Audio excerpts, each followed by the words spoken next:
Hola amigos, this is your Unit 4 test review video number 2. You have a test on Friday, so you can go back and watch video 1 review for your quiz that you had, and now here is a new video explaining a couple more problems to you. So let's take a look at a problem. Taisha screen prints t-shirts for sale at the county fair. She has rented a 10-foot by 12-foot booth for $72 per day, but decides she needs more room. If she can rent a 12-foot by 14-foot booth for the same price per square foot, what is the daily charge for the larger room?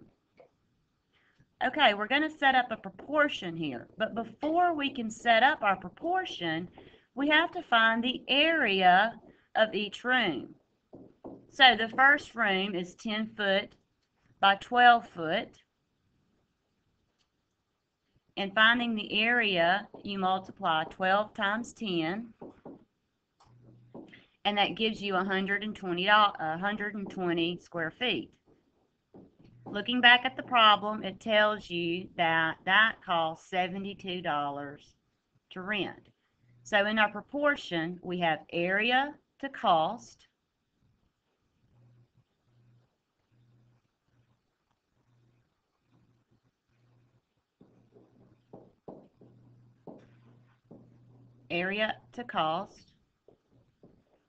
and we've already calculated the first one, which is 120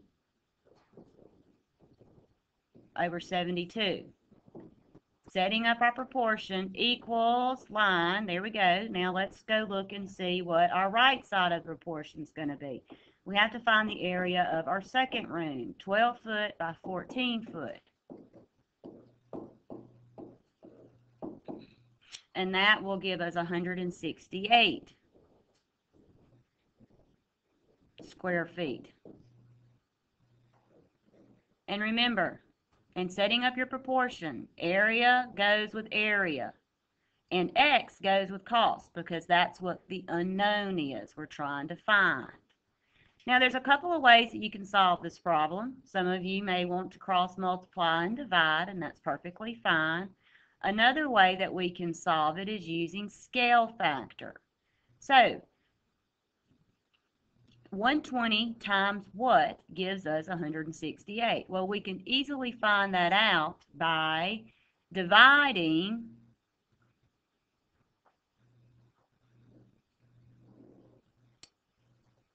168 by 20.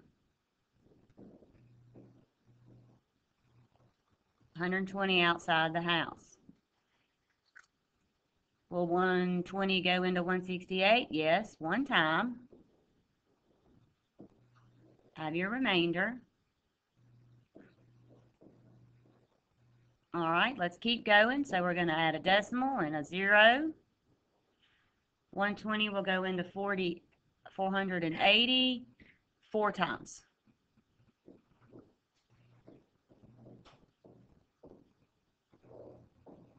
Now, that is our scale factor. So, 72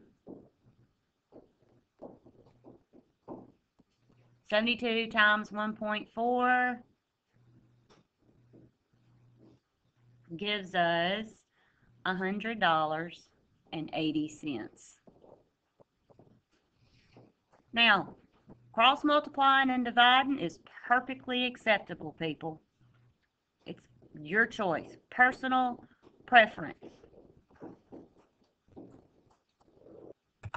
Right now we're looking at a pyramid, and we need to sketch the top view of the pyramid.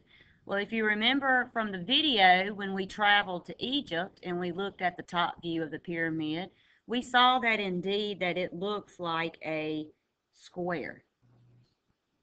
And remember, we saw lines on the square, kind of that look like an X. And I said that there was a dot in the center, and that's the point where the lines meet up. So that's the top view of a rectangular pyramid. You need to practice drawing this and be familiar with how to do it. All right, now we're going to take a look at a table that compares width to length. And the table's partially filled in, and if you go down and look, you have width 4 and length 6. That's the only two that we know. So we're going to choose another width and length and set up a proportion and see what the scale factor is between the two. So let's look at 4 to 6 as a proportion, width to length, 4 to 6.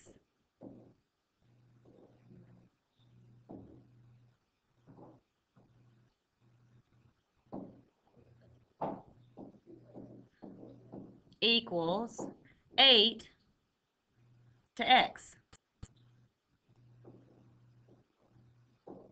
So we've set up our proportion. Now we have to solve to find out what the length is.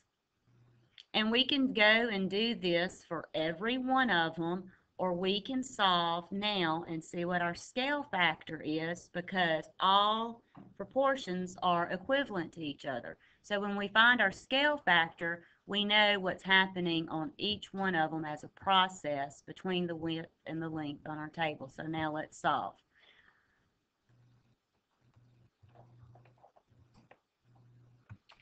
So on this one, we can cross multiply and divide to solve to see what the length of the x is here. So 8 times 6 is 48, divided by 4 gives us 12. I'm going to show you x equals 12. Now, we still have to set up another proportion to solve for the missing ones. So write it. Write the next proportion, please. All right. We have 8 to 12 equals x to 15. We can cross multiply and divide again on this one. 8 times 15 divided by 12 gives us 10. X equals 10.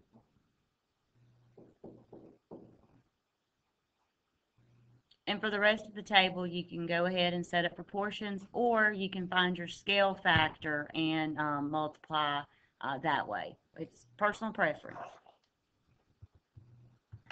All right, for practice before the test, go ahead and finish solving the table. And if you have any questions about it, be sure to ask before the test starts up. Lastly, let's talk about dilation. Remember, when you're dilating a figure, you have to multiply. For example, if you were given vertices of 2, 4, 8, 8, and 8, 4, we really don't even have to graph this triangle. If we have a scale factor of 0.25, for instance, you have to multiply both the x and the y coordinates by the scale factor to see what your new coordinates are. So you can say 2 times 0.25 or 2 times a fourth, whichever you're most comfortable working with. I find it easier to use a fourth. So multiplying straight across, 2 fourths, which simplifies to a half. And then using your y, which is 4, multiplying that by a fourth, we get 4 over 4, which simplifies to 1. So our new coordinates for the dilation is x is a half,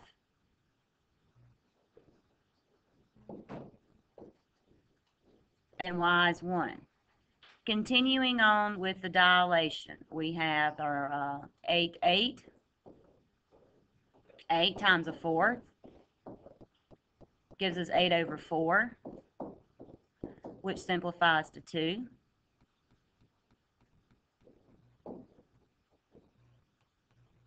And then we have 8 again, so that's easy, already done, 2. And then our third point on our triangle, x is 8 again, so we've already solved that, it's 2. And we actually have already solved 4 down in the bottom left-hand corner, which gives us 1. So our new coordinates for our dilated triangle are shown, and it's very easy to go ahead and graph those. And remember, when you're dilating by a scale factor of less than 1, your new figure is going to be smaller.